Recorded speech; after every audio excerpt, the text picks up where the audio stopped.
This goal is just way too easy. So what could the defense do to prevent such an easy goal?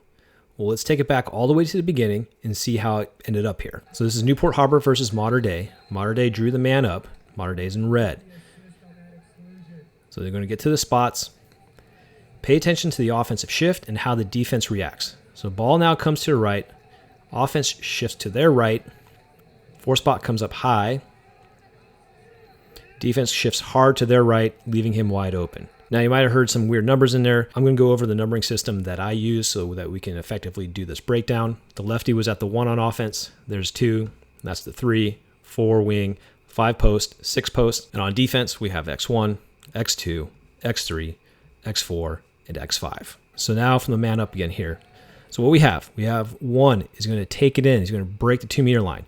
We have the 2 spot is going to shift hard to his right. He's going to shift hard to his right, come middle. The 4 spot, which is usually one of the better shooters or right-handed shooters on a team, is down here. The wing is going to wrap up high.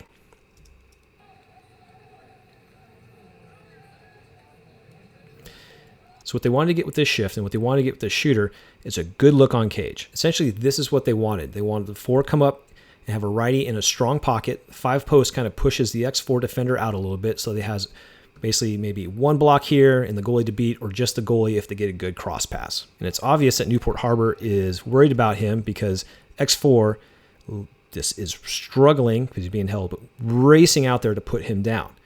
And now everyone on the defense has shifted hard to the right, but what this has done is left a great opportunity over here for a lefty on their strong side. So the defense have all shifted hard to their right, and this guy is strung out now. He has to make the decision. Does he go to him, who's wide open in the middle of the cage, as the guy at 4 was looking for him, which he does, and it leaves the lefty on the strong side wide open on this cage with no blocks in front of him. As you can see, to his right, to his right, to his right, to his right, to his right, wide open. So what could the defense have done to prevent this, but also take out this guy so they don't have to worry about him being the primary threat? Just not even on 6-on-5, but on a regular offense, who is the ideal perimeter shooter? It's probably going to be a righty on this side, in this pocket, away from the cage. Well, same thing with 5-on-6. We're going to want this guy to probably be our primary shooter, especially if the defense shifts hard to the right and he comes wide. So he comes hard to his right, and he's even got the ball again, but he's now taking himself further away from a good angle on the cage. He's got all these blocks in. He's got the goalie. This is a person that we want to shoot.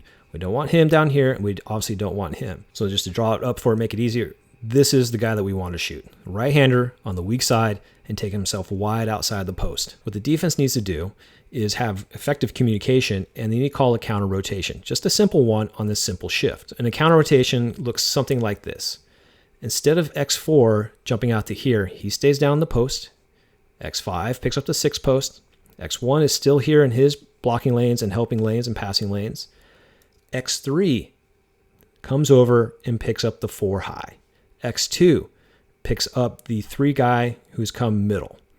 And what we've done is we're forcing this guy to be the shooter. As I see here, everyone's now shifted. They've picked up. We got guys on the baseline. No one is strung out down here. This guy is our primary shooter now. And you may ask is, well, what happens if this guy comes in and attacks? Again, we got blocks in front. You got a goalie.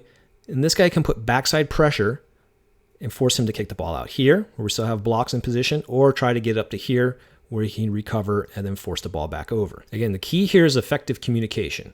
So everyone here is watching the ball and they're losing track of their secondary responsibility. This guy is wrapping high, and this can be started and quarterbacked by X4 as he sees 4 coming high and say 4 high, and he can talk to his teammate and bring him over.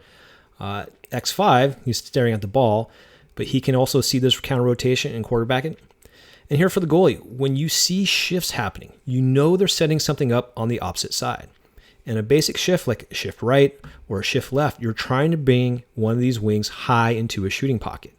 Okay? This is where the team can easily call a counter rotation. 4 high, counter rotate right. The bench could be calling this. And so you want to take out him, push there. He comes here. He stays here in his blocking lanes and passing lanes.